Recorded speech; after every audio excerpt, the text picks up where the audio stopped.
साथियों नमस्कार, कैसे हैं आप सब लोग। मज़ामा केम छो कसा आहेस। आप सबको जय श्री राम, जय बालाजी की, जय खाटू श्याम जी की।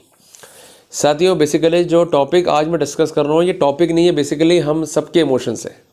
देखो हम सब आज के टाइम में परेशान हैं कि मैरिजेस जो है टूट रही हैं, और जिनकी नहीं टूट रही हैं वो आंतरिक रूप से जो है टूट चुके हैं कि भाई क्या करें, समझ में नहीं आ रहा है। पत्नी जो है झगड़ा करती है, जो पेरेंट्स हैं उनसे बदतमीजी करती है, आए दिन जो है हमसे जो है बदजुबानी करती है, हमारे जो मिलने वाले हैं या मित्र हैं घर पर आते हैं उनको ढंग से ट्रीट नहीं करती है। तो करें तो क्या करें।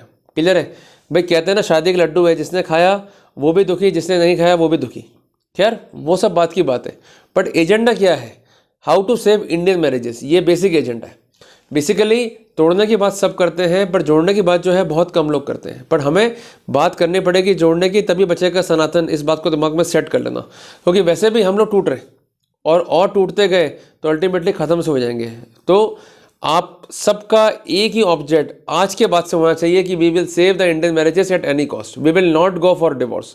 क्योंकि हमको सनातन को जो है सेव करना है, और सनातन खुद ये कहता है कि जब जुड़ गए तो टूटने का तो कोई सवाल ही पैदा नहीं होता। और सबसे मज़े की बात क्या है, तलाक, विच्छेदन, ये शब्द रिकॉग्नाइज ही नहीं है कंसर्न सनातन धर्म के अंदर। क्योंकि उन्होंने हमेशा ये बात करी है कि सब जो है सुखी रहे, सब जो है तरक्की करें। क्लियर है बात ये। तो साथियों कई बार हम कोई चीज़ जो है जब जानना चाहते हैं तो हम सबका बेसिक कॉन्सेप्ट ये रहता है कि हम जाएँ किसी वरिष्ठ व्यक्ति के पास में, किसी एक्सपर्ट के पास में। मैं कहता हूँ वरिष्ठ व्यक्ति के पास अनुभव है, बट कई बार ऐसा भी होता है कि कोई ना कोई व्यक्ति आपके जीवन में ऐसा आता है जो आपको सही बात जो है बता जाता है सही टाइम पे, तो उसको अमल करने में जो है कोई हर्ज नहीं है, यद्यपि उम्र भले ही कम हो। मैं बात कर रहा हूँ हमारे ही क्षेत्र में विकसित होने वाले अपकमिंग लॉ एंटर्स की। बेसिकली क्या होता है कि we are having hierarchy of advocates. कुछ काम कर रहे हैं सुप्रीम कोर्ट में, कुछ काम कर रहे हैं हाई कोर्ट में, कुछ काम कर रहे हैं डिस्ट्रिक्ट कोर्ट में। पर ये छोटे छोटे पौधे हैं, ये कहाँ मिलेंगे आपको? लॉ कॉलेजेस के अंदर, लॉ यूनिवर्सिटीज़ के अंदर। इनके भी कुछ थॉट्स हैं, कोई उनको जो है एक्सपोजर नहीं मिलता है, अल्टीमेटली वो थॉट्स बन के रह जाते हैं। पर मेरा ऐसा ऑब्जेक्ट नहीं है, इसलिए मैं अपने ऑफिस में हर 2 महीने 3 महीने में लॉ एंटर्स की मीटिंग जरूर लेता हूं, और उनसे कहता हूं कि भाई आप थीसिस लिख कर लाओ और कुछ नया जो है मुझे बताओ। और उस थीसिस में मीन्स उस आग में जो है घी डालते हैं हमारे वैभव सर। वो कहते हैं भाई थीसिस मत लिखो, लिखो आउट ऑफ द बॉक्स, कुछ ऐसा लिखो जो बिल्कुल यूनिक हो, और एक ऐसा आइडिया जो लोगों के जीवन में जो है बदलाव कर दे। पर बदलाव कैसा हो? पॉजिटिव। क्लियर है बात है। अगर बदलाव पॉजिटिव नहीं है तो हम निश्चित तौर पर सही समाज की जो है परिकल्पना नहीं कर पाएंगे। आपको अगर बात को समझना है तो एक सीन था अवतार पिक्चर में, वो जरूर आप देखना, जहां पर एक आविष्कार हुआ कार्बोरेटर का। और जब आविष्कार हुआ तो उससे मालूम पड़ा कि हम एवरेज को बढ़ा सकते हैं। जरूरी नहीं है कि बड़े बड़े आविष्कार बड़े बड़े जगहों पे होते हों। अगर दिमाग है, सूझबूझ है, तो छोटी जगहों पर भी आविष्कार होकर मानव समाज के लिए, मानव कल्याण के लिए कुछ अच्छा बनाया जा सकता है। क्लियर हुआ बात ये। तो सलाम है ऐसे लोगों को कि जो ऐसे थॉट्स जो है लेकर आते हैं। तो इसी थॉट में से एक थॉट निकल के आया एंटी डिवोर्स। क्लियर है। एक थॉट निकल के आया सेव द मैरिजेस। बट इतना ईजी जो है ये प्रोसेस नहीं था। बेसिकली क्या था जी, मैंने होमवर्क दे दिया करीबन 1 महीने पहले कि सब जो है थीसिस लिख के लाओ डिवोर्स के ऊपर, कि बदलाव कैसे हो रहे हैं, समाज किस तरफ जा रहा है, अब फेट क्या होगा इंडियन मैरिजेस का। सब जो है लिख कर ले आया डिवोर्स के ऊपर। पर एक था जो लिख कर लाया कि डिवोर्स होना ही नहीं चाहिए। मैंने कहा भाई ये तो बड़ा इंटरेस्टिंग बात जो है कर रहा है। सब कह रहे हैं होना चाहिए, करा देना चाहिए, ये पैटर्न्स है, इस तरह से हम प्लीडिंग्स करेंगे, इस तरह से हम ड्राफ्टिंग करेंगे। बट एक जो है लिख के लिया है कि there is no need for divorce, there is a need to reunion, there is a need for restitution, there is a need for survival of Indian marriages. उसने अपना पीपीटी पेश किया। जब उसको मैंने सुना तो मैं दंग रह गया। 6 मिनट में उस बालक ने मेरे सारे जो थे ना चक्षु वो खोल दिए, मेरे रोंगटे खड़े हो गए। और ये आप मांग के चलना भाई, आज ये लेक्चर नहीं सुन रहे हो, ये मांग के चलना कि उस बच्चे की आवाज़ जो है आप सुन रहे हो मेरे जरिए, कि वो क्या कन्वे करना चाह रहा है समाज को। क्लियर है बात ये। और ऐसे अगर लोग हैं हमारे बीच में, चाहे वो किसी भी एज के हैं, तो मैं निश्चित तौर पर गर्व से कह सकता हूँ कि समाज जो है अभी भी सर्वाइव कर सकता है अगर कुछ बदलाव कर दी जाए। उसने मुझे कहा कि we are in favour of divorce, but divorce समाधान नहीं है। डिवोर्स केवल एक टेम्पररी रेमेडी है कि आपने पिंड छुड़ा लिया, फिर आप मैरिज करोगे और फिर जो है तकलीफ आएंगी, फिर डिवोर्स अप्लाई करोगे। तो basically we need a permanent solution. अगर सॉल्यूशन परमानेंट नहीं है तो हम किसी भी रूप में जो है आगे नहीं बढ़ सकते। क्लियर है बात है। उसने सबसे पहले जो अपना पीपीटी तैयार किया उसमें एक स्लाइड जो है डाली बागबान की। आप सब जानते हैं बागबान पिक्चर, उसमें काम किया था अमिताभ बच्चन साहब ने, तो उसमें बच्चों ने जो है पेरेंट्स को अलग कर दिया। क्लियर है बात, ये होता बिल्कुल उल्टा है, पर यहाँ तो उल्टा इसलिए हुआ कि बेसिकली पेरेंट्स ये अपेक्षा करते हैं कि बच्चे जो है सेवा करें, पर बच्चों ने ही पेरेंट्स को बांट दिया। पर जब दोनों अलग थे तो क्या देखा आप सबने, सीन देखना जाके जरूरी है, तभी जो है रिजेंबल कर पाओगे मेरी बात को। वो लोग जो है रो रहे हैं, फ़ोन से बातचीत कर रहे हैं, अपने लव एंड अफेक्शन को शेयर कर रहे हैं, और जब मिलते हैं आहा, मतलब कहने की बात है कि असली प्यार जिसमें नहीं है, असली प्यार जो है वो दिल से होता है मेरे दोस्त। ज़रूरी नहीं कि हर समय जो है आप सलमान खान बनो, अगर शाहरुख खान के एंगल से भी देखो, अगर यश चोपड़ा के एंगल से भी देखो, तो आप डेफिनेटली एक विलेन से एक हीरो भी बन सकते हो। तो विलेन का रोल अपनी जगह है, बट एक लव हीरो का रोल भी अपनी जगह है। क्लियर है बात ये। तो दबंग रोल एटीट्यूड के साथ रोल करना एक अच्छी बात है, बट कई बार लव रोल भी जो है ज़रूरी होते हैं। तो सबसे बड़ा मुझे थीम जो है यहाँ से मिलना शुरू हुआ, मैंने जो है नोट डाउन करना शुरू करा। अब वो मुझे जो पढ़ा रहा था, अब समझिए उसने मुझे क्या क्या बताया। प्रेजेंटेशन की शुरुआत में जो पहला पेज था उसमें लिखा हुआ था एंटी डिवोर्स, तो उसको जो है मैंने नोट कर लिया, आप भी जो है नोट कर लो। उसके बाद जो है उसमें क्या लिखा हुआ था, एक ऐसा थॉट जो इंडियन मैरिजेस को सर्वाइव करा सकता है, यहाँ तक भी ठीक था। स्लाइड नंबर 3 खुली तो उसमें थी एक डॉग की फ़ोटो। अबे मैंने कहा भाई ये क्या है, बात तो चल रही है मैरिज सेव करने की, ये डॉग बीच में कहाँ से आ गया। बोले सर मुझे सिर्फ मौका दीजिए 5 मिनट का, अगर मैं एक्सप्लेन नहीं कर पाया तो मैं आउट ऑफ द बॉक्स हो जाऊँगा। क्लियर है बात ये। मैं हमेशा हमेशा के लिए कसम खा लूँगा कि मैं कभी भी कोई प्रेजेंटेशन नहीं लिखूँगा और ना ही उसको पेश करूँगा, मैं अपना कैरियर ख़त्म कर दूँगा। मैंने कहा ठीक है भाई बताओ क्या बात है। तो स्लाइड नंबर 3 थी डॉग के ऊपर। स्लाइड नंबर 4 में वापस से जो है एक फ़ोटो थी डॉग की, मैं डॉग मीन्स एक बिच की, फीमेल डॉग। तो उसमें जो है उसमें नीचे लिखा हुआ था अ बिच, उस पर ऊपर था अ डॉग। तो मैंने कहा भाई ये अ डॉग अ बिच ये क्या है भाई।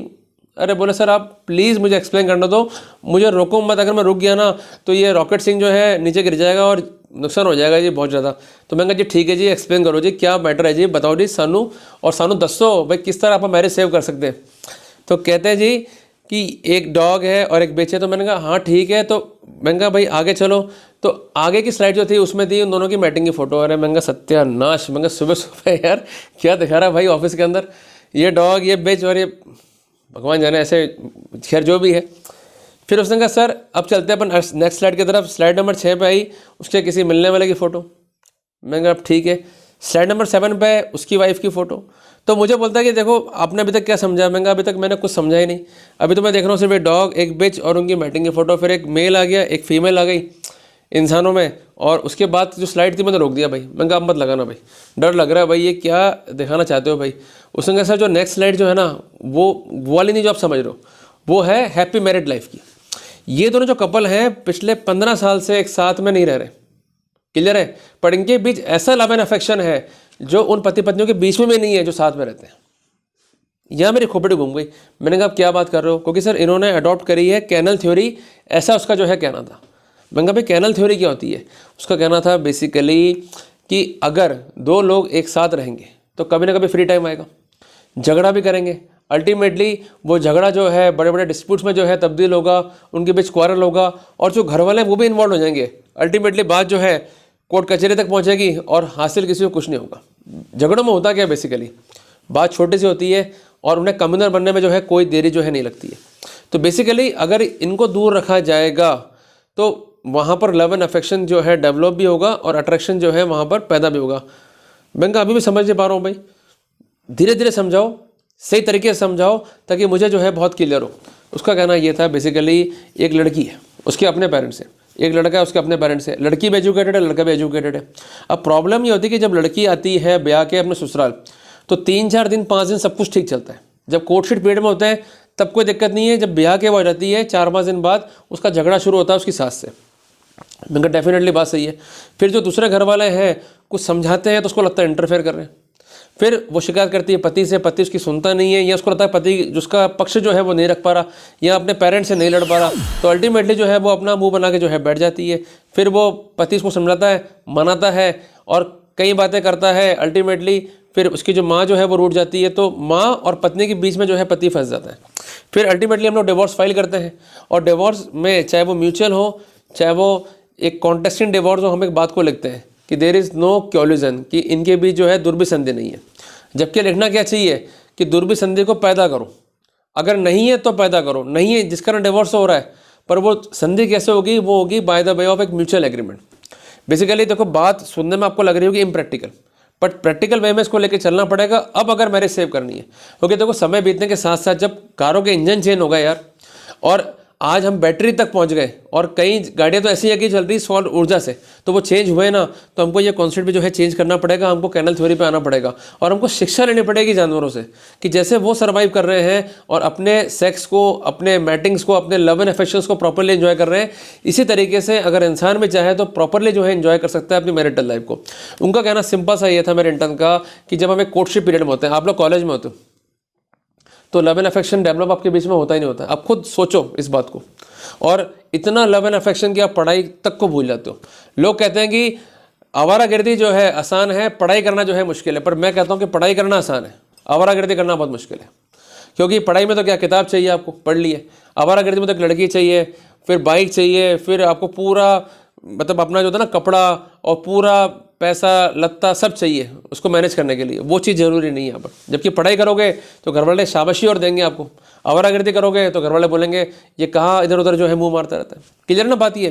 तो जब हम कोर्टशिप पीरियड में होते हैं, उस पीरियड को आप अज्यूम करो। वहाँ पर क्या होता है, आप लव चैट कर रहे हो, आप व्हाट्सअप कर रहे हो, आप मैसेज भेज रहे हो, फिर एक दूसरे को फ़ोन कर रहे हो, और फिर मिलने की जो है बड़ी चाह होती है, और दिल से आवाज़ आती है, अब रहा नहीं जाता। क्लियर है बात ये। तो मेरा कहना ये कि आप मुझे बताओ अपने एक्सपीरियंस से, किस किस बंदे का डिवोर्स हो गया कोर्टशिप पीरियड में, कौन कौन बंदा जो है लड़ लिया कोर्टशिप पीरियड में। लड़ाइयाँ होती ही नहीं है, होगी अलग अलग जगहों पे हूँ।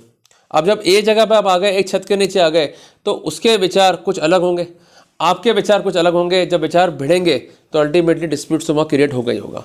तो उनका कहना ये था कि जैसे हमारा डॉग है हमारे घर में, और किसी के घर में बिच है, या कोई डॉग ट्रेनर है उसके घर में बिच है, तो हम वहाँ पर अपना डॉग ले गए, या वो अपने बिच को जो है हमारे घर में ले आए। आराम से देखो, पहले तो एक दूसरे को घुराएंगे डॉग और बिच, उसके बाद पास में आएंगे, एक दूसरे को समझेंगे, फ्रीक्वेंसी मैच करेंगे, फिर चाटेंगे, और अल्टीमेटली इफ़ सर्कमस्टेंसेस परमिट्स वो मैटिंग भी करेंगे। क्लियर है बात ये। तो वैसे ही इंसानों में कि अगर दूर दूर हैं तो पास में आएंगे, लव एंड अफेक्शन करेंगे, अल्टीमेटली सेक्स भी करेंगे जो एक बेसिक नीड है ह्यूमन बॉडी की, बट उसके बाद साथ रह ली है तो डिस्प्यूट होगा। जैसे वो जानवर मैटिंग के बाद जो है अलग अलग हो जाते हैं, वो अपने अपने घरों को लौट जाते हैं, फिर मिलते हैं, फिर मैटिंग करते हैं, फिर लव एंड अफेक्शन करते हैं, तो एक साइकिल चल रहा है। तो वही साइकिल जो है हमको डेवलप करना पड़ेगा इंसानों में, तभी हम इंसानों को सेव कर पाएंगे। अदरवाइज हम इंसानों की जो मैरिटल बस्ती है, जो मैरिटल इंस्टीट्यूशन है, उसको हम सेव नहीं कर पाएंगे। तो बहुत बेहतरीन कंसेप्ट लगा मुझे सुनने के अंदर। बट एक प्रैक्टिकल मुझे प्रॉब्लम देखी इस कॉन्सेप्ट के अंदर कि अगर आपकी वाइफ डिस्टेंट प्लेस पे, मान लीजिए बहुत दूर है आपके प्लेस से, तो वहाँ पर ये थ्योरीज जो है सक्सेसफुल नहीं हो सकती है। बट उनका कहना ये भी था कि उनके कोई मित्र थे जो रहते हैं विदेश में, वो हर 3-4 महीने में जो है इंडिया रहते हैं और अपनी वाइफ से आके जो है मिलते हैं, और उनकी वाइफ भी कई बार जो है विदेश चली जाती है, और उनमें खूब लव एंड अफेक्शन है। जब वो आते हैं तो वाइफ जो है बिल्कुल पागल सी रहती है, और हस्बैंड भी जब वहाँ जाता है तो बिल्कुल पागल से हो जाता है। तो कहने की बात ये है कि इंसान है तो लव एंड अफेक्शन तो होगा ना, और गलत भी नहीं है, कामुकता कोई गलत चीज़ नहीं है, बट बेसिकली उसका एक एक्सटेंट है, उसका एक लिमिट है। अब होता है क्या कि वाइफ सामने बैठी है, आपको लगता है कुछ काम तो करने रही, आपको लगता है कि भाई माँ की सेवा करने रही, आपको लगता है कि भाई ये कुछ ना कुछ काम करती रहे जो आपको पसंद है, जबकि उसका अलग थॉट प्रोसेस है। तो बेसिकली मेरा कहना ये है कि if you are going to take a marital concept, कि हम वही कॉन्सेप्ट निभाएंगे कि भाई लड़की विदा होकर आ जाएगी, फिर ससुराल में रहेगी, फिर परिवार आगे बढ़ाएगी, तो ये ओल्ड कंसेप्ट थे। जब पुराने कपड़े हमने बाहर फेंक दिए, पुरानी गाड़ियाँ हमने हटा दी मार्केट से, हमने टेक्नोलॉजी को चेंज कर दिया, तो हम अपने ख्यालात को चेंज क्यों नहीं कर सकते। तो मेरा कहना है कि लिव इन एक अच्छा कॉन्सेप्ट है, बट उसके साथ साथ अगर हमने इस तरह से इंडियन मैरिजेस को जो है डेवलप करना शुरू किया, मान लीजिए कि आप एक एरिया में रहते हैं और आपकी पत्नी जो है बिल्कुल पड़ोस में है या कुछ डिस्टेंस में जो है रहती है, और अल्टीमेटली आप जाके उससे मिलते हैं, वो आपसे आके मिलती है, आप लाइफ को एंजॉय कर रहे हैं, तो यकीन मानिएगा वो मैरिजेस जो हैं ज़्यादा बेटर चलेंगी as compare to those marriages कि जहाँ पति पत्नी जो है साथ है। और यकीन नहीं मानना तो आप अपने पड़ोस में आपको एग्जाम्पल्स मिल जाएंगे जहाँ पर ऐसा वास्तविकता में हो रहा है। और उन्होंने मुझे कुछ ऐसे एग्जांपल्स दिए इसके आधार पर मैं निष्कर्ष खुद निकाल पाया कि हाँ, अगर ये करेंगे तो निश्चित तौर पे जो है अपन सफल भी होंगे ही होंगे। तो मेरा कहना है कि आप साथ साथ रहेंगे, झगड़ा होगा, इससे बेटर है कि थोड़ा सा डिस्टेंस मेंटेन कर लीजिए। पत्नी जो है अपने पियर में है, आप जो है अपने घर में हो, जब मैटिंग करना है तो आप पत्नी के पियर पहुँच गए, पत्नी को मैटिंग करना है तो वो यहाँ पहुँच गई। इससे क्या होगा, बॉन्डिंग डेवलप होगी, और जब बॉन्डिंग डेवलप हो जाएगी तो अल्टीमेटली लड़की अपने दिल से चाहेगी साथ में रहना। अभी तो क्या मजबूरी है, अभी तो वो सो रही है अपने घर में, शादी होते ही उसको घर वालों ने कहा भाई तो जा, अब उसका मोह तो पीछे ही है। अब उसका शरीर चला गया ससुराल में, पर मोह तो पीछे ही है। जब वो लौट के आती है तो देखती है कि मेरे घर में जो मेरा कमरा था उस पर कब्जा कर लिया मेरे भाई के बच्चों ने, तो अल्टीमेटली बड़ा वो कुंठित जो है फील करती है। और जो घर में उसके हो रहा है वही एग्जाम्पल्स जो है अपने ससुराल में कोट करती है, तो बड़ा एटमॉस्फेयर जो है ख़राब हो जाता है। तो मेरा कहना ये है कि एकदम हम चेंजेस करेंगे तो वो चेंजेस जो है हमेशा ही दुखदायी होंगे। आपको मेरी बात नहीं माननी तो आप एक काम करना, आज एक डॉग खरीदना, है तो जानवर ही वो, और उसको तुरंत खरीद के अपने घर में ले आना। वो बीमार पड़ेगा कम से कम 3 दिन के लिए, क्योंकि वो एडजस्ट नहीं कर पा रहा। जब वो एडजस्ट करेगा, कंफर्ट होगा, तभी जो है वो एंजॉय करेगा। तो वही स्थिति जो है विद इंडियन मैरिजेस है, आप पत्नी ले तो आए पर वो कंफर्टेबल ही नहीं हो पा रही आप लोगों से। आते ही अरे अपना जो है मुंह दिखाइए, आते ही जब आप ऐसा करिए, आते ही आप ऐसा करिए, खाना बनाइए और ये करिए और वो कीजिए। कस्टम को साइड में रखना पड़ेगा अगर मैरिज सर्वाइव करनी है। अगर कस्टम के साथ लेके चले आज के टाइम पे, ट्रेडिशनल परंपराओं को लेके चले आज के टाइम पे, तो सर्वाइव नहीं करेगी इंडियन मैरिजेस। तो आप चाहते क्या हो वो आप खुद जो है तय कर लेना। तो मेरा कहना ये है कि जो वो कॉन्सेप्ट लेकर आया मुझे बड़ा ही धांसू कंसेप्ट लगा, रहा मुझसे भी नहीं गया, तो मैंने कहा मैं तुरंत जो है शेयर करता हूँ आप सबके साथ में। और इस चीज़ को डेफिनेटली अपना के देखिएगा। एक बेटर कंसेप्ट है लिव इन से। लिव इन में तो क्या है कि हम मैरिज नहीं कर रहे हैं बट पति पत्नी की तरह साथ रहना है। या तो पति पत्नी हो आराम से साथ में रहो, नहीं रहना है तो अलग अलग रहो, आराम से घूमने जाओ, घूम के आ गए वो अपने घर हम अपने घर, टंटा मचेगा ही नहीं, चिक चिक मचेगी नहीं। बट एक ही प्रॉब्लम है इस थ्योरी के अंदर कि जहाँ पर प्लेस जो है डिस्टेंट है, मीन्स लड़की जो है बहुत दूर रह रही है, वहाँ पर थ्योरी को हम सक्सेसफुली अप्लाई नहीं कर पाएंगे। Rest there is no need to wait.